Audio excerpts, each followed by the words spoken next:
जिस तरह से हमारी पृथ्वी अपने चांद को अपने साथ लिए सूर्य का चक्कर काट रही है, वैसे ही और भी ग्रह अपने सभी चांदों को लेकर यानी कि अपने सभी मून्स को लेकर सूर्य का चक्कर लगा रहे हैं। उसी तरह से सूर्य भी अपनी गैलेक्सी का चक्कर लगा रहा है और हमारा सोलर सिस्टम मिल्की वे गैलेक्सी में लगभग 200 बिलियन यानी 200 अरब दूसरे तारों के साथ एक बड़े से सुपरमैसिव ब्लैक होल को ऑर्बिट कर रहा है। हमारे सोलर सिस्टम भले इस गैलेक्सी और यूनिवर्स का एक छोटा सा हिस्सा ही क्यों ना हो, लेकिन हम इंसानों के लिए यह खुद ही किसी यूनिवर्स से कम नहीं है, क्योंकि आज तक कोई इंसान या फिर हमारे द्वारा बनाया गया कोई भी स्पेसक्राफ्ट इसे पार नहीं कर पाया है। सोलर सिस्टम कितना बड़ा है आप इसका अंदाजा इसी बात से लगा सकते हैं कि यह खुद ही करीब 4 भागों में बटा है, जहां सूर्य के बाद शुरुआत में बारी आती है सोलर सिस्टम के 4 रॉकी प्लैनेट यानी चट्टानी ग्रहों की, जिनमें से एक अर्थ पर हम इंसान रहते हैं। फिर शुरू होती है एक एस्ट्रॉयड की बड़ी दीवार, इसमें लाखों एस्ट्रॉयड इन चारों चट्टानी ग्रहों को बाकी 4 गैस जाइंट यानी जुपिटर, सैटर्न, यूरेनस और नेपच्यून से अलग करते हैं और एस्ट्रॉयड की इस दीवार को हम एस्ट्रॉयड बेल्ट कहते हैं।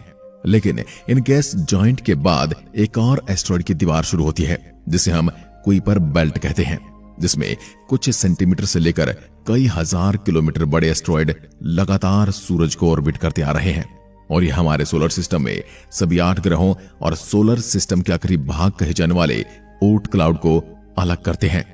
मुझे यकीन है कि सोलर सिस्टम की इन बड़ी बड़ी लाखों एस्ट्रॉयड से बने बेल्ट्स को देखते हुए आपके मन में कभी न कभी यह सवाल तो जरूर ही आया होगा कि आखिर हमारे न्यू हॉरिजॉन और वाइजर 1 और वाइजर 2 जैसे स्पेसक्राफ्ट इन लाखों एस्ट्रॉयड को पार कैसे करते हैं और कभी हमारा कोई स्पेसक्राफ्ट किसी एस्ट्रॉयड से क्यों नहीं टकराता।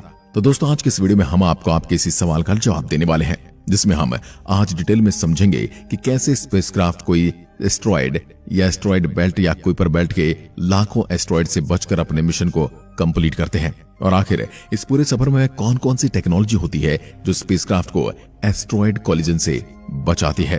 तो चलिए शुरू करते हैं।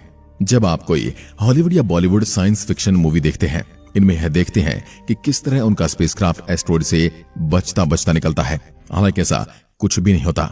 मूवी वाले इस बात को ज्यादा ही कॉम्प्लेक्स तरीके से दिखाते हैं, क्योंकि स्पेसक्राफ्ट के लिए एस्ट्रॉयड बेल्ट से बचकर निकलना इतना भी मुश्किल नहीं है।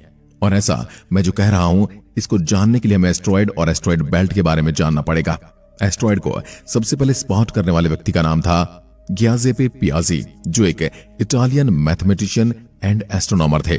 इन्होंने 1801 में एक ऑलमोस्ट 1000 किलोमीटर के डायमीटर वाले क्षुद्र ग्रह को देखा था, जो मार्स और जुपिटर के बीच मौजूद था, जिसे पियाजी ने सेरस नाम दिया।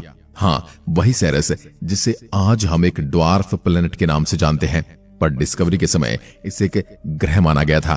पर 18वीं शताब्दी में सेरस की डिस्कवरी के बाद सोलर सिस्टम में ऐसे हजारों एस्ट्रॉयड की खोज होने लगी जो साइज में काफी बड़े थे। ये इंसानों द्वारा एस्ट्रॉयड बेल्ट की सबसे पहली ऑब्जर्वेशन कही जा सकती है। इसलिए 1802 तक इन सभी सोलर सिस्टम के नए बड़े ऑब्जेक्ट्स को माइनर प्लेनेट कहा जाने लगा। लेकिन जल्द ही जब इनकी संख्या हजारों से बढ़कर लाखों में पहुंचने लगी, तब इन सभी ऑब्जेक्ट का नाम बदलकर एस्ट्रॉयड कर दिया गया, यानी कि क्षुद्र ग्रह कर दिया गया, और जिस रीजन में वे लोकेटेड हैं उसका नाम एस्ट्रॉयड बेल्ट कर दिया गया, यानी कि क्षुद्र ग्रहों का एक अलग ही जोन उन्हें दे दिया गया। इसके कुछ डिकेड्स बीत जाने के बाद 1930 में हमारा सामना एक बार फिर एक नई खोजी गई एस्ट्रॉयड बेल्ट से हुआ, जिसमें कई बड़े ऑब्जेक्ट मौजूद थे जो सोलर सिस्टम के आखिरी प्लेनेट नेपच्यून से 30 एस्ट्रोनॉमिकल यूनिट से लेकर 50 एस्ट्रोनॉमिकल यूनिट तक फैली थी, यानी कि इसका फैलाव ही 20 एस्ट्रोनॉमिकल यूनिट के बराबर था। और इसमें भी कई लाख एस्ट्रॉयड यानी कि क्षुद्र ग्रह लगातार सूरज को ऑर्बिट कर रहे थे, जिनमें सबसे बड़ा ऑब्जेक्ट था प्लूटो, जिसे 18 फरवरी 1930 में एरिजोना की लॉवेल ऑब्जर्वेटरी से क्लाइड डब्ल्यू टॉम्बाग नाम के एस्ट्रोनॉमर द्वारा डिस्कवर किया गया था। और क्योंकि इसका डायमीटर 2376 किलोमीटर यानी पृथ्वी के डायमीटर के करीब 18% था, इसलिए उस समय से ग्रह मान लिया गया। और इस तरह लंबे समय तक प्लूटो नेपच्यून के बाद हमारा 9th प्लेनेट बनकर रहा। पर 2006 में इसे भी ग्रह की लिस्ट से बाहर निकालकर एक नई बनाई गई ड्वार्फ प्लेनेट की लिस्ट में रख दिया गया। कुल मिलाकर कहने का मतलब सिर्फ ये है कि हमारे इस सोलर सिस्टम में ऐसी 2 बड़ी एस्ट्रॉयड बेल्ट मौजूद हैं, जिनमें लाखों छोटे बड़े एस्ट्रॉयड मौजूद हैं। इनमें से कई तो इतने बड़े हैं कि उनका डायमीटर हजारों किलोमीटर है। आप ये सोच रहे होंगे कि जब हमारे सोलर सिस्टम में इतने एस्ट्रॉयड यानी कि क्षुद्र ग्रह घूम रहे हैं तो हमारी धरती से कभी क्यों नहीं टकराते? आपका इस सवाल बिल्कुल ठीक है। अब इसका जवाब हम आपको बड़े ही सिंपल शब्दों में देंगे। अब जरा आप ये सोचिए कि हमारी धरती इतनी बड़ी होकर भी अपने ऑर्बिट यानी अपनी एक निर्धारित समय सीमा और अपने एक निर्धारित अक्ष पर ही घूम रही है, तो वह किसी कारण पॉसिबल है? इसका कारण सबको पता है, ऑब्वियसली सूर्य की वजह से। क्योंकि सूरज का ग्रेविटेशनल फोर्स इतना ज्यादा है कि सभी प्लैनेट्स हमारे सूर्य को ही ऑर्बिट करते हैं, लेकिन एक दूसरे से टकराए बगैर।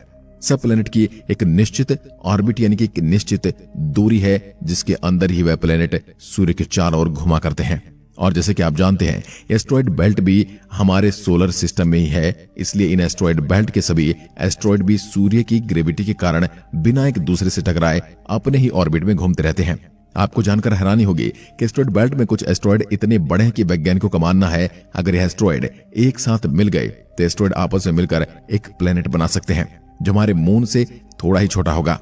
मार्स एंड जुपिटर के बीच बने इस एस्ट्रॉयड बेल्ट में ऐसे 4 एस्ट्रॉयड हैं जिनका साइज बहुत ज्यादा बड़ा है। इनमें Ceres, Vesta, Pallas and Hygiea हैं।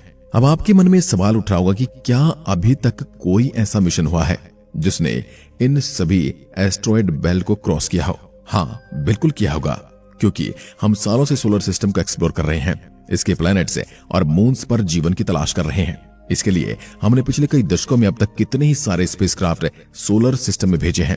इनमें से कई तो आज भी हमारे सोलर सिस्टम की एस्ट्रॉयड बेल्ट के पार गैस जाइंट प्लैनेट के चक्कर लगा रहे हैं। ऐसे ही 2 मिशन का नाम है वॉयेजर 1 और वॉयेजर 2।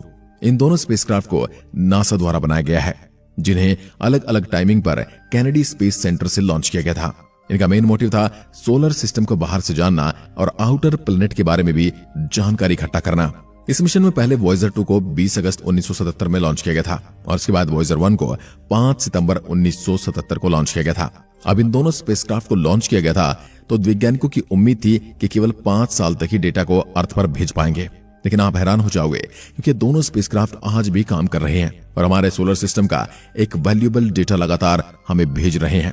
इनमें वॉयेजर 2 तो 1989 में ही कुइपर बेल्ट में पहुंच चुका था और आज तो यह कुइपर बेल्ट को भी पार करके अर्थ से 133 एस्ट्रोनॉमिकल यूनिट की दूर सोलर सिस्टम के आखिरी रीजन ओर्ट क्लाउड में पहुंच चुका है ना? बहुत हैरान करने वाली बात। तो अब आपके मन में सवाल उठा होगा कि जब इन स्पेसक्राफ्ट ने सोलर सिस्टम में इतनी दूरी तय कर ली है तो ये स्पेसक्राफ्ट एस्ट्रॉयड बेल्ट या कुइपर बेल्ट के एस्ट्रॉयड से बचे कैसे?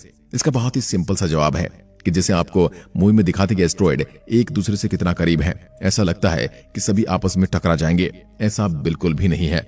रियल में एस्ट्रॉयड के बीच की दूरी 1000 से 10,000 किलोमीटर के बीच होती है और आप अंदाजा लगाइए जब किसी के बीच में इतना बड़ा गैप होगा तो स्पेसक्राफ्ट को उनसे टकराने की जरूरत ही क्या है? उसके लिए वहां से निकलना बिल्कुल आसान है।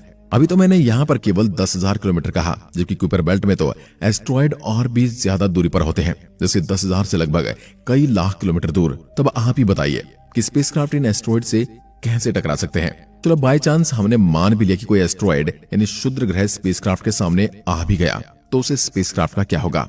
इसका भी एक बहुत आसान शब्दों में एक आंसर है कि हमारी टेक्नोलॉजी इतनी ज्यादा एडवांस है कि स्पेसक्राफ्ट की स्पीड शिप में लगे कई अलग अलग तरह के सेंसर टेक्नोलॉजी कॉलिजन से पहले उस एस्ट्रॉयड की मूविंग स्पीड एंड डायरेक्शन का पता लगा लेते हैं, जिसके बाद ऑटोमेटिक या फिर मैनुअल तरीके से स्पेसक्राफ्ट अपनी डायरेक्शन में कुछ डिग्री चेंज करके ही एस्ट्रॉयड कॉलिजन से बच जाता है। चलिए कुछ ऐसी टेक्नोलॉजी और सेंसर के बारे में जानते हैं जिनका प्रयोग स्पेसक्राफ्ट एस्ट्रॉयड टकराव से बचने के लिए करते हैं।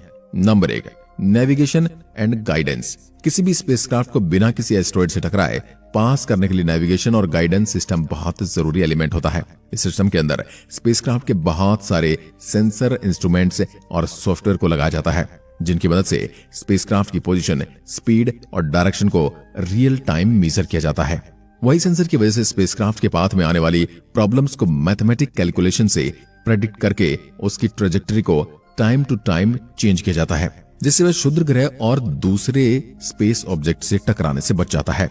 इस सिस्टम का सबसे इंपॉर्टेंट सेंसर स्टार ट्रैकर होता है। इसका काम होता है कैमरे के जरिए स्टार्स की पोजीशन को लोकेट और ट्रेस करना, जिसका कंपैरिजन वो सेंसर अपने स्टार चार्ट से करता है। और अगर इस सेंसर को उसमें कुछ भी चेंजेस नजर आते हैं तो वह उस स्पेसक्राफ्ट की डायरेक्शन में ऑटोमेटिक एडजस्ट कर देता है, जिससे वह इजीली स्पेस में ट्रेवल कर सके। इसके अलावा लेजर रेंज फाइंडर नाम का एक सेंसर होता है, जिसका काम लेजर के द्वारा स्पेसक्राफ्ट और उनके नियरली किसी भी ऑब्जेक्ट के डिस्टेंस का पता करना होता है। ये सेंसर लगातार स्पेसक्राफ्ट के चारों ओर ऑब्जेक्ट डिस्टेंस को मेजर करता रहता है। अगर इस सेंसर को कहीं पर भी पोटेंशियल कोलिजन का पता लगता है तो स्पेसक्राफ्ट में नेसेसरी एडजस्टमेंट के लिए कमांड कर देता है। Number 2, trajectory planning. किसी भी स्पेसक्राफ्ट को स्पेस में भेजने से पहले वैज्ञानिकों द्वारा उस स्पेसक्राफ्ट की एक ट्रेजेक्टरी प्लानिंग की जाती है, जिसके अंदर उस स्पेसक्राफ्ट के मॉडल का एक कंप्यूटर सिमुलेशन बनाते हैं, जिसके जरिए उसको स्पेस में क्या क्या प्रॉब्लम को फेस करना पड़ेगा ये पता लगा जाता है। इस ट्रेजेक्टरी प्लानिंग के जरिए उन्हें स्पेस के शुद्ध ग्रह और दूसरी बॉडीज के बारे में पता लग जाता है, जिसके बाद वो स्पेसक्राफ्ट को सेफली लॉन्च कर सकते हैं। ट्रेजेक्टरी प्लानिंग में एक कॉमन मेथड यूज होता है, जिसे ग्रेविटी असिस्ट के नाम से जाना जाता है। इस मेथड के जरिए हम स्पेसक्राफ्ट को स्पीड और डायरेक्शन दे पाते हैं जो उसे अदर प्लेनेट और सेलेस्टियल बॉडी की ग्रेविटी से मिलती है। इस सेंसर का प्रयोग करके स्पेसक्राफ्ट एस्ट्रॉयड बेल्ट का कुइपर बेल्ट में से एक पाथ को सिलेक्ट करके ग्रेविटी के जरिए तेजी से निकल जाता है। Number 3, collision avoidance manoeuvres. Navigation and guidance system और ट्रेजेक्टरी प्लानिंग के बाद भी स्पेस में एस्ट्रॉयड से टकराने का खतरा बना रहता है, जिसे डेब्रिस अवॉइडेंस मैन्यूवर्स यानी डैम्स के जरिए दूर किया जा सकता है। इस सेंसर के जरिए स्पेसक्राफ्ट की स्पीड कम और डायरेक्शन बदली जाती है, जिससे वह एस्ट्रॉयड से बचकर निकल सके। किसी भी टकराव से बचने के लिए डैम्स का एक खास तरह की टेक्नोलॉजी का इस्तेमाल करता है, जिसे थ्रस्ट बर्न कहते हैं। इसकी हेल्प से एक स्पेसक्राफ्ट की डायरेक्शन एकदम से बदल देता है, जिससे वह उस एरिया से दूर चला जाए जहां पर टकराव होने का खतरा बना रहता है। और कई बार इस सेंसर को पूरी कमांड मिली होती है कि अगर स्पेसक्राफ्ट के पाथ में उसे ज्यादा एस्ट्रॉयड या प्रॉब्लम दिखे तो स्पेसक्राफ्ट का पाथ ऑटोमेटिकली बदल सकता है। यानी ये सभी टेक्नोलॉजी हमेशा ये बात इंश्योर करते हैं कि हमारे space probe safely solar system में एक्सप्लोरेशन का काम कर सकें। इन सब बातों का कंक्लूजन क्या है? Asteroid belt and Kuiper belt को किसी भी स्पेस प्रोब के लिए एक्सप्लोर करना बहुत ज्यादा चैलेंजिंग है और रिस्की भी साबित हो सकता है। हालांकि high advanced navigation and guidance system, trajectory planning का कोलिजन अवॉइडेंस मैन्यूवर जैसे सेंसर और इंस्ट्रूमेंट की हेल्प से स्पेस में आने वाली सभी प्रॉब्लम जैसे एस्ट्रॉयड और टकराव को तो दूर किया जा सकता है और सेफली अपने रीजन में जाया जा सकता है। और उनकी हेल्प से हमें सोलर सिस्टम की हिस्ट्री और इवोल्यूशन को भी जानने में मदद मिलती है। हमें पता है कि बहुत ज्यादा रिस्की है, लेकिन फिर भी स्पेस एक्सप्लोरेशन लगातार हमें अपनी बाउंड्रीज को पुश करने के लिए मोटिवेट करता है, जिससे हमें यूनिवर्स के बारे में बहुत सी नॉलेज मिलती है। Overall asteroid belt and Kuiper belt का एक्सप्लोरेशन ह्यूमंस की इमेजिनेशन एंड डिटर्मिनेशन की स्पिरिट को दिखाता है कि ह्यूमन कभी भी एक जगह नहीं रुकेंगे। अब मुझे उम्मीद है कि आपको इस सवाल का जवाब मिल गया होगा कि आखिर कैसे स्पेसक्राफ्ट हमारे सोलर सिस्टम में लाखों एस्ट्रॉयड से बचकर अलग अलग ग्रहों और उनके चंद्रमाओं को एक्सप्लोर करते हैं। आज की वीडियो में बस इतना ही। ऐसी वीडियोस के लिए हमारे चैनल को सब्सक्राइब जरूर करें। धन्यवाद।